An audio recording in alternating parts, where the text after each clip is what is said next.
In this video, we're going to learn how to divide radical expressions. And the first thing that we're going to talk about is the quotient rule for dividing. So this is something that we'll implement from time to time when we have certain problems.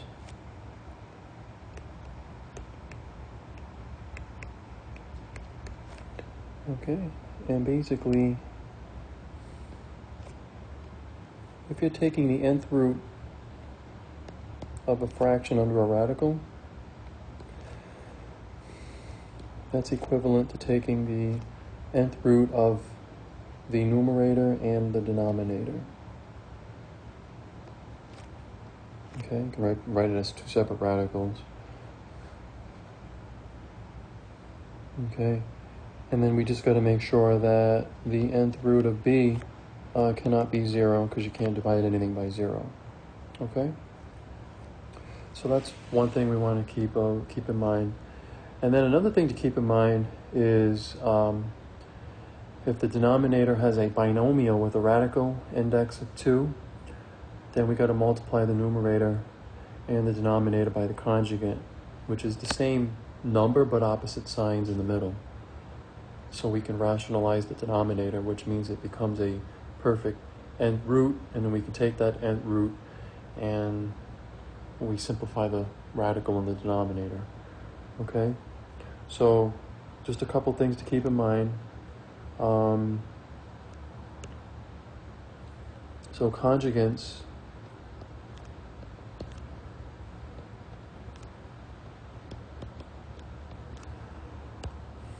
So let's say you had a plus b, and then you want to find the conjugate. Well, the conjugate is going to be just a minus b. Okay? And some other examples, if you want to find the conjugate of square root of a minus square root of b, then it becomes plus in the middle. Everything else is the same. And vice versa, if you have something like this, conjugate is going to be the opposite sign. Okay, so those are just some examples of conjugates, okay, for future reference. So let's go ahead on the next screen and do some examples. Okay, so the first example that we're going to do is this.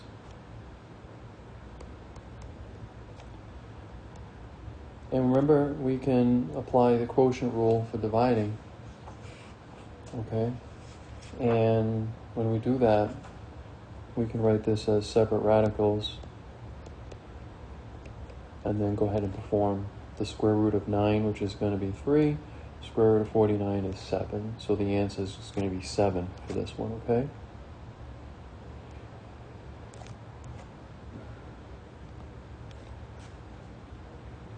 All right, so we'll look at some others.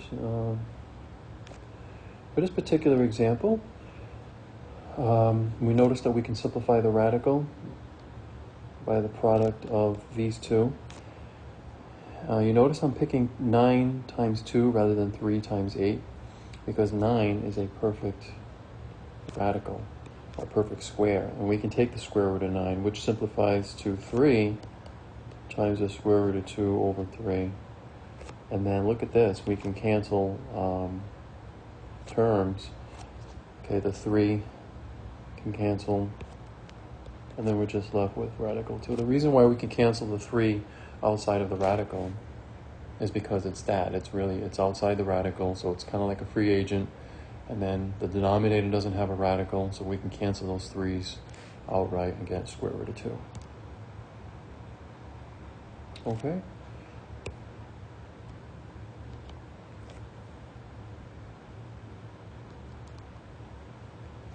And look at this one.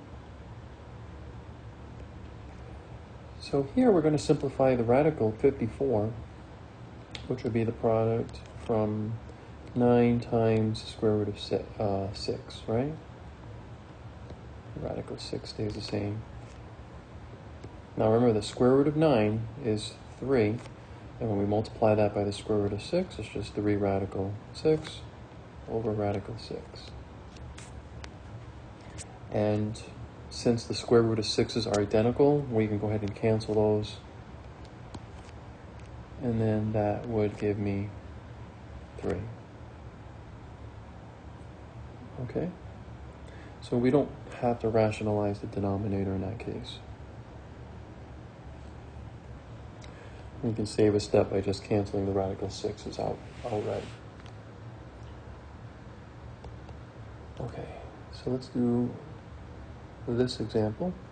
Cube root 27 over 64. Again, we can express this as two separate cube roots, right? Cube root of the numerator over the cube root of the denominator. Cube root of 27 is a perfect cube, so that's going to be 3. Cube root of 64 is a perfect cube, and that's going to be 4. So the answer to that is 3 over 4. By the way, this one was 3. Okay? All right, so let's do some more examples.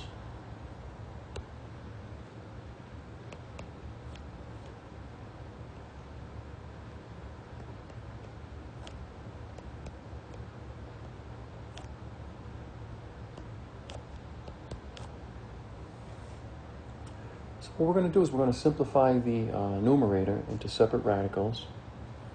And what this is doing is we're taking the square root of 48 times the square root of x cubed. And then we're going to break down those two radicals. Now the square root of 48, I'm going to choose 16 and 3. 16 is a perfect square root, right? And then when we do x cubed, remember, when you have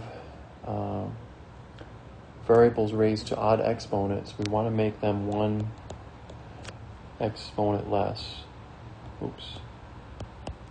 That's not subtraction, that is a multiplication symbol. Let me rewrite it. All right.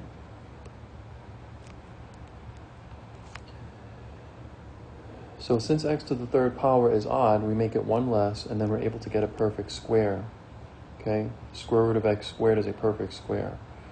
And also when I chose 16 and 3, 16 is a perfect square. So if you can think of the perfect square right away, then it's a little bit easier, okay? So when I simplify that, then the square root of 16 is 4. Square root of x squared is x. Notice everything else stays the same.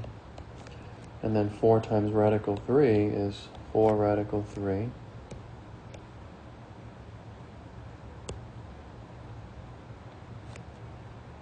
Okay. Times x radical x over square root of 3. And then I multiply these and I get 4x radical 3x over radical 3.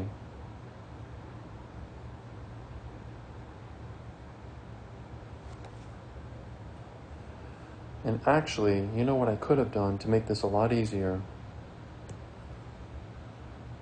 Yeah, I'm going to do that. I just realized that. It's going to be a lot easier if I just cancel out the radical 3's ahead of time. That way I don't have to rationalize the denominator as an extra step, okay? So we're going to do this, okay? That's going to be a little bit simpler, all right? And then now, 4 times x is 4x. Then you have square root of x. That's left over, okay? And that's your answer. So that'll be the simplest way to do that, the fastest way. Okay? So if you can cancel similar radicals in the numerator and denominator, that is the best way to go. It's a little bit faster.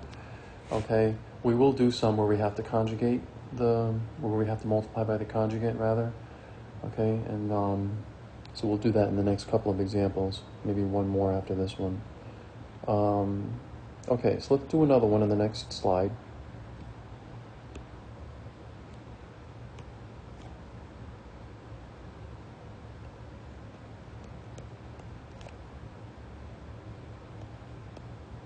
Okay, Now this one here, we can't simplify the radicals at all, okay? The only thing we can do, actually, we can take the square root of 25, of course, which is 5, but we're not going to be able to take the square root of 7, all right? So this is where we have to multiply the conjugate, all right? So when we do that, we're going to multiply the denominator by the conjugate. And remember, this is a fraction, it's a ratio, so what you do to the denominator, you've got to do to the numerator. So we're also going to multiply the numerator by the square root of 7, okay? And then you're going to get 5 square root of 7 over radical 7 times radical 7 is 49. But the reason why we're multiplying by the same radical is to make it a perfect square. And the square root of 49 is in fact 7. Now here we cannot cancel the 7s because one's under the radical sign and one is not. So here we're not going to be able to cancel anything. So this is as far as I can go with this problem here. That would be the solution, okay? All right.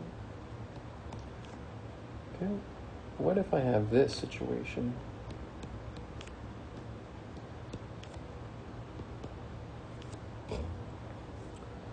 Okay. So now we're going to multiply both sides by the conjugate. I'm sorry, the right side by the conjugate. Okay, so it's going to be 4 minus the square root of 5. 4 minus the square root of 5. So the conjugate in this case is the opposite sign in the middle. All right, and then now we're going to do this.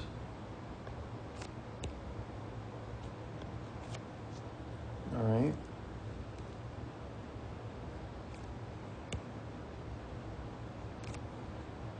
The numerator just becomes basically 3 times 4 radical 5. That's what we're doing, right? And then the denominator, we're going to multiply these two together. It's kind of like we have to FOIL. So we have to FOIL the denominator. And then in the numerator, we're going to have to do the distributive property. Okay? So that's the algebra that I'm going to be doing. Okay? So let's go ahead and do that. 3 times 4 is 12, minus 3 times radical 5 is 3 radical 5. Okay? Now, when we FOIL the denominator, we're going to do 4 times 4, which is 16, right? And then 4 times the square root of negative 5, negative radical 5 is that. And then positive 5, square root of 5 times 4 is plus 4 square root of 5. And then square root of 5 times the square root of 5 is minus square root of 25. Okay, so what you got to do here is you got to FOIL. So I did 4 times 4, which gave me 16. 4 times minus radical 5, which is minus 4 radical 5. You've got to put the minus 4 outside of the radical. Don't multiply it with the 5 inside the radical. Those are different terms. And then we did radical 5 times 4, which is 4 radical 5. And then, of course, we did radical 5, positive radical 5 times negative radical 5, which is negative square root of 25. Okay? And then now you just simplify this. The numerator stays the same. You notice that the 16, oops, so sorry, I got the wrong color here. 16, you notice that minus 4 radical 5 plus 4 radical 5 cancel. And then when we do the square root of 25, we get minus 5. Okay? And that's going to equal 12 minus 3 square root of 5. 16 minus 5 is 11. I'm not going to be able to simplify anymore. So this would be my final answer.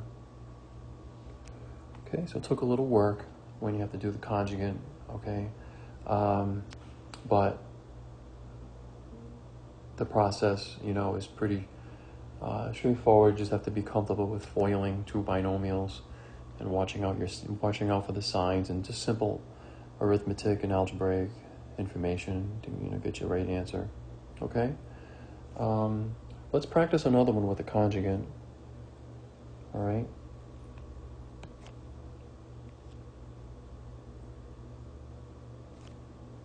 Okay, so we'll do this one, okay? All right. So again, this is going to equal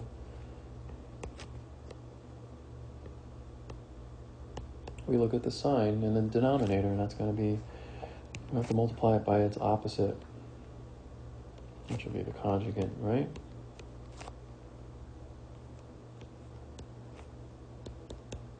So what you do to the bottom, you do to the top, okay? All right, so now what this becomes is, you're taking x and you're multiplying it by radical 3 plus 1. And the denominator just becomes a foiling of these two. Okay, so on the top we're using the distributive property here and here. So x times radical 3 is x radical 3. And then x times 1 is just x. Here we FOIL, so we're going to do square root of 3 times the square root of 3. And that's going to give me the square root of 9. Square root of 3 times 1 is going to be square root of 3. You don't really need to write the 1 outside of the radical. If you want to, you can. And then we're going to do this. Okay, negative 1 times radical 3. Again, it's minus radical 3. Then, of course, negative 1 times a positive 1 is, in fact, negative 1. Okay, so when we simplify the denominator, the plus radical 3 and the negative radical 3 cancel. Okay, and then we have x radical 3 plus x all over. Square root of 3, square root of 9 is 3. Then we're taking away 1, so we have x square root of 3 plus x over 3 minus 1 is 2. And that would be my answer for that one. Now,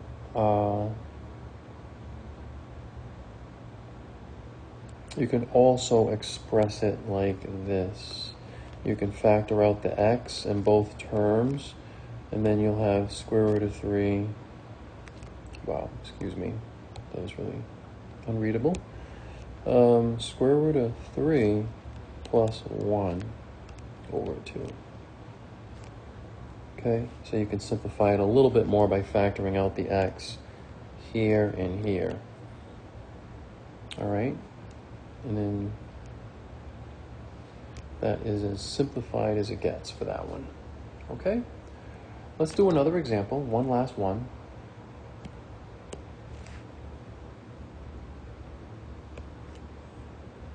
Let's say you have 4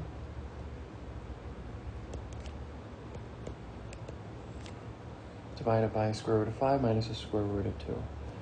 Okay. Again, this is going to be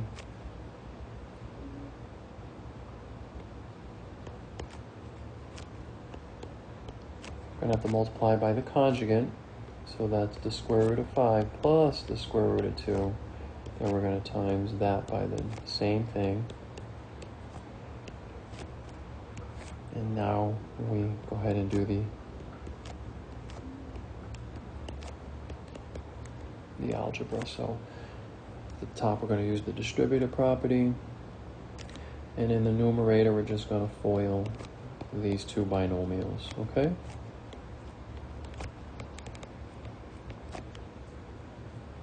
Okay, so here we go. Let's do the distributive property here and here.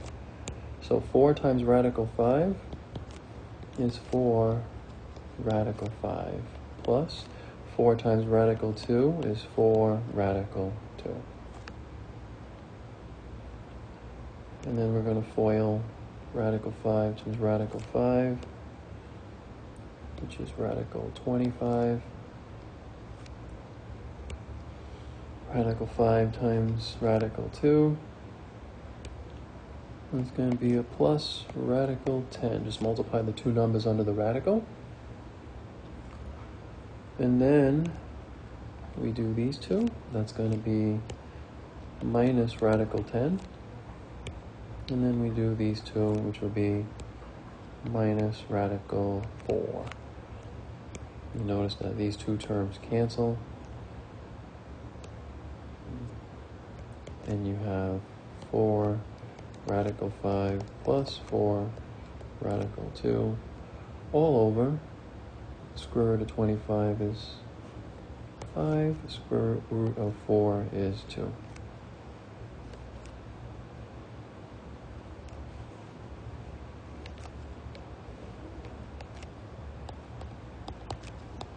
Numerator stays the same. 5 minus 2 is 3. And then there you have your solution. Alright, so I hope this video was helpful. Thank you for watching.